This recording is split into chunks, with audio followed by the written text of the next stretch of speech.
अस्सलामुअलैकुम वरहमतुल्लाहि वबरकातुहू। उम्मीद करता हूँ कि तमाम के तमाम स्टूडेंट्स खैर आफियत से होंगे। माय डियर फ्रेंड्स, जैसा कि आप सबको इल्म है कि हम क्लास 12th का मैथमेटिक्स कर रहे हैं, चैप्टर नंबर 4 जिसका नाम है एनालिटिकल ज्योमेट्री, और उसकी एक्सरसाइज 4.1 क्वेश्चन नंबर 13 देखेंगे। क्वेश्चन नंबर 12 तक आपको अच्छी तरह से समझ आ चुकी होगी। आज क्वेश्चन नंबर 13 है, तो क्वेश्चन नंबर 13 में वो क्या पूछ रहा है? Find the points trisecting the join of A and B. कहता है फाइंड द पॉइंट्स, वो पॉइंट्स फाइंड करें trisecting the join A and B. फर्ज करें एक लाइन है हमारे पास, ये देखें, ये एक लाइन है। कहता है कि इसका एक सेगमेंट है, एक मैं ये लेता हूं, एक पॉइंट ये लेता हूं, इसको मैं नाम देता हूं ए का। ये ए सेगमेंट है इसका, और ये बी सेगमेंट है। तो इनके जो कोऑर्डिनेट्स हैं वो क्या है? -1 एंड 4, और बी की तरफ जो है ये 6 एंड 2 है। कहता है फाइंड द पॉइंट्स, कहता है फाइंड द पॉइंट्स, वो पॉइंट्स फाइंड करें जो इस लाइन सेगमेंट को यहां से लेके यहां तक इस लाइन सेगमेंट को ट्राइसेक्ट करते हैं, यानी कि तीन इक्वल पार्ट्स में डिवाइड करते हैं। तो तीन इक्वल पार्ट्स इसकी कौन कौन से होंगे? ये देखिए, अगर मैं इसको कहता हूं 1, ये एक, और दूसरा ये, तो अब ये तकरीबन तीनों जो पार्ट्स हैं ये इक्वल पार्ट्स हैं। इसको मैं नाम देता हूं सी का, एक्स वाई, और इसको नाम देता हूं डी का, एक्स वाई। अब देखिए इसके तीन हिस्से बन चुके हैं, 1, 2 और 3।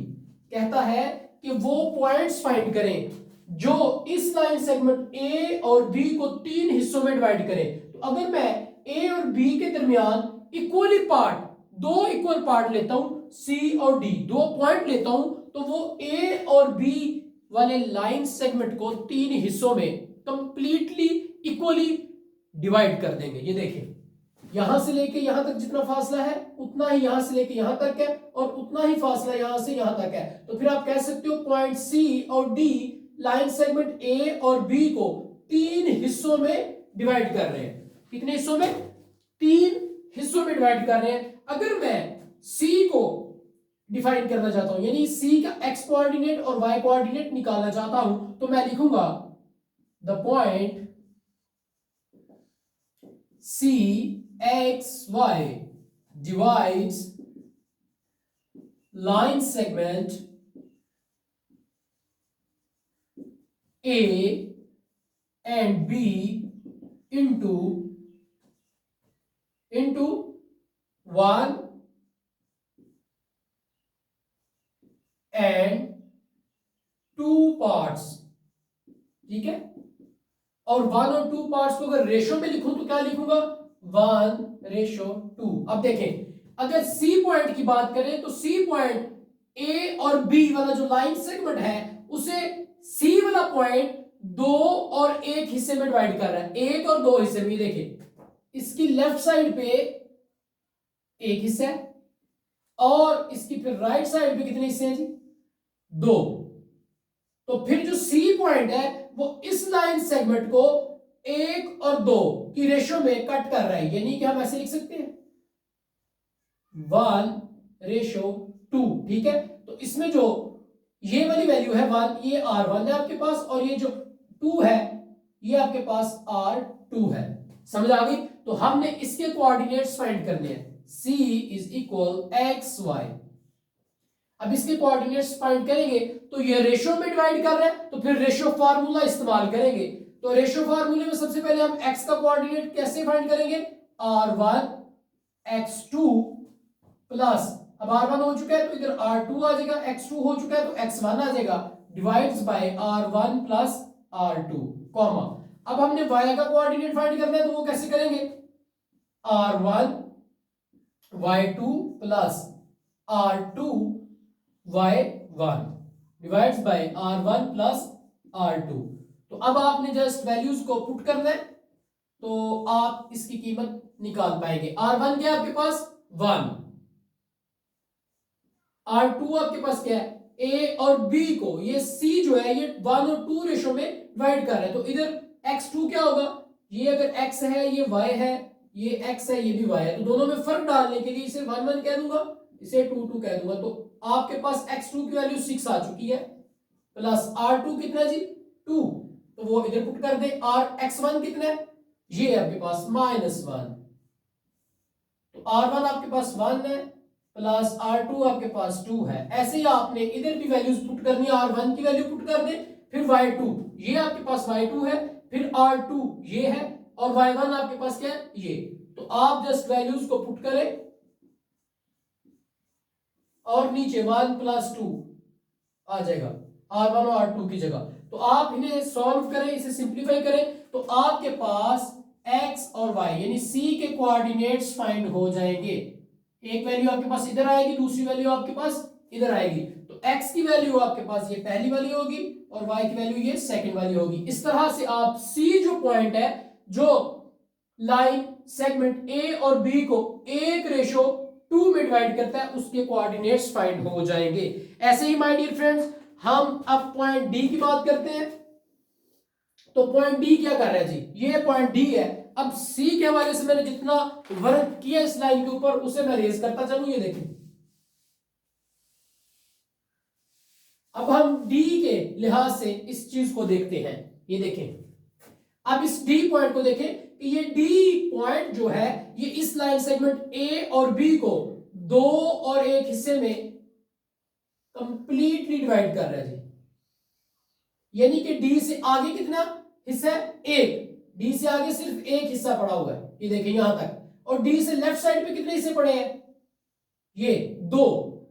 तो फिर जो डी पॉइंट है, ये लाइन सेगमेंट ए और बी को 2:1 में डिवाइड कर रहा है। तो इसको कैसे लिखेंगे, 2:1। तो ये जो पहला है ये r1 है, ये दूसरा r2 है। तो फिर ऐसे ही आपने d जो है, इसके कोऑर्डिनेट्स x और y फाइंड करने हैं। तो आप क्या फार्मूला लगाएंगे, जब x मालूम करना होगा तो आप लिखेंगे r1 x2 plus r2 x1 divides bye r1 plus r2। ये रेशियो फार्मूला है, क्योंकि d जो एक पॉइंट है वो लाइन सेगमेंट a और b को रेशियो में डिवाइड करता है, तो इसलिए फिर रेशियो फार्मूला इस्तेमाल करते हैं। अब हमने y के कोऑर्डिनेट्स फाइंड करने हैं, तो इसके लिए मैं लिख दूंगा r1 y2 plus r2 y1 divides bye r1 plus r2। तो इस तरह से आपने just put the values and you can easily draw your answer. ठीक है, आपने सिर्फ इनमें वैल्यूज को पुट करना है, तो आपके पास d के x और y कोऑर्डिनेट्स की वैल्यू आ जाएगी। इधर आपका x होगा, कॉमा होगा, और दूसरी तरफ आपका क्या होगा, y मौजूद होगा। ठीक है, तो इस तरह से आपने वो उन दो पॉइंट्स के कोऑर्डिनेट्स फाइंड कर लिए हैं जो लाइन सेगमेंट ए और बी को ट्राइसेक्ट करते हैं, यानी 3 इक्वल हिस्सों में बांटते हैं। बहुत ही इंपॉर्टेंट लफ्ज है, इसे भी याद रखें। बाइसेक्ट का मतलब क्या होता है, ट्राइसेक्ट का मतलब क्या होता है, टेट्रासेक्ट का, पेंटासेक्ट का मतलब क्या होता है। यानी बाइसेक्ट का मतलब होता है कोई लाइन आपके गिवन लाइन को 2 बराबर हिस्सों में काट रही है, तो उसे कहेंगे बाइसेक्ट करना। अगर ट्राइसेक्ट की बात आ जाए तो आपने कहना है कि आपकी गिवन लाइन को कोई दूसरी लाइन 3 बराबर हिस्सों में काट रही है। अगर टेट्रा हो तो 4 इक्वल पार्ट्स में वो चीज आपकी गिवन लाइन को कट कर रही है। अगर पेंटा हो तो 5 इक्वल पार्ट्स। ट्राइसेक्ट का मतलब यही है कि 3 इक्वल हिस्सों में आपने अपने लाइन सेगमेंट को क्या करना है, डिवाइड करना है। और फिर सी कितने कितने हिस्से में डिवाइड करता है आपके लाइन सेगमेंट को, वो रेशियो के तरीके से लिख लेना। फिर डी के लिहाज से भी वही काम करना है जो आपने सी को मद्देनजर रखते हुए किया, तो आपके पास वो 2 पॉइंट्स के कोऑर्डिनेट्स निकल आएंगे। बिल्कुल ऐसे जैसे ये मैंने लाइन लिखी है, the point C divides line segment A and B into 1 and 2 parts, यानी कि 1 और 2 रेशियो में डिवाइड करता है। ऐसे ही आपने कहना है the point D divides line segment A and be in ratio 2 and 1, यानी कि एक तरफ 1 है, फिर दूसरी लेफ्ट साइड पे 2 है, तो ये 2:1 की रेशियो में डिवाइड करेगा। माय डियर फ्रेंड्स, उम्मीद करता हूं कि आपको क्वेश्चन नंबर 13 की अच्छी तरह से समझ आ चुकी होगी। जस्ट वैल्यूज पुट करें आप इस रेशियो फार्मूले में, आपका आंसर आ जाएगा। इंशाल्लाह मिलते हैं नेक्स्ट वीडियो में क्वेश्चन नंबर 14 के साथ। तब तक के लिए अपना ख्याल रखिएगा। खुदा हाफिज।